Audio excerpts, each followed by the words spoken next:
Colourful at Brussels Airport. And I need your help. Do you know which company which has that red-orange tail with yellow circles? You see, I've searched about 200 logotypes and 3 different databases. I've asked a pilot, and I'm none the wiser. But speaking of wise, Edelweiss is a Swiss company, but they're a subsidiary of Lufthansa Group, which is German. And that blue airplane, that is Italian.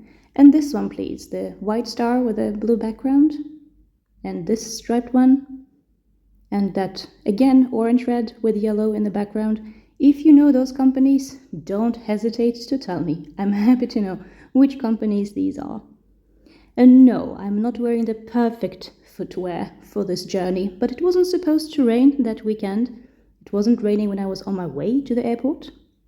But still, I love those shoes, and it's not too cold so I can wear them. When I travel, I actually prefer formal outfits, like a very strict white shirt. For some reason, that is a very nice feeling. One would think that if you're flying for many hours, being swept in soft cashmere maybe is the best, but I liked being office-like when on a plane. That's my way of traveling. That's what I like.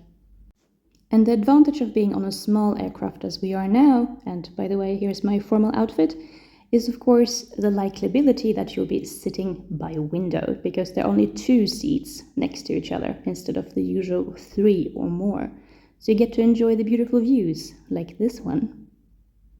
I'm also thinking, how many poets are inspired by being up in the clouds or having come back to the ground and thinking back at what it was like in the air? Is there any research, any numbers showing this? And this is my very scientific method of measuring turbulence.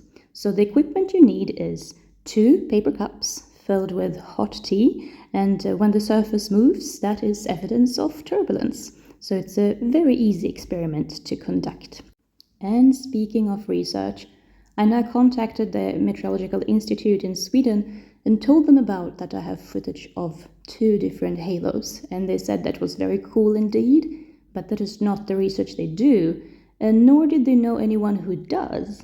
So they couldn't even suggest any international researcher that I could be contacting. But I know there are scientific articles written about this, so the search for someone who wants the material continues.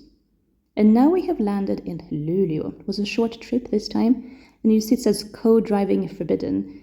There was a sticker of this kind in Stockholm at the bottom of the stairs, also said co-riding forbidden, which is a bit of a pity, but I understand the security reasons, and otherwise it would also be a rather cool venue if you wanted to have yourself photographed for a fashion shoot, for example. And I did feel a bit like a star, because with that hair flying, it's like being in a music video where all is missing is me singing with a wonderful voice.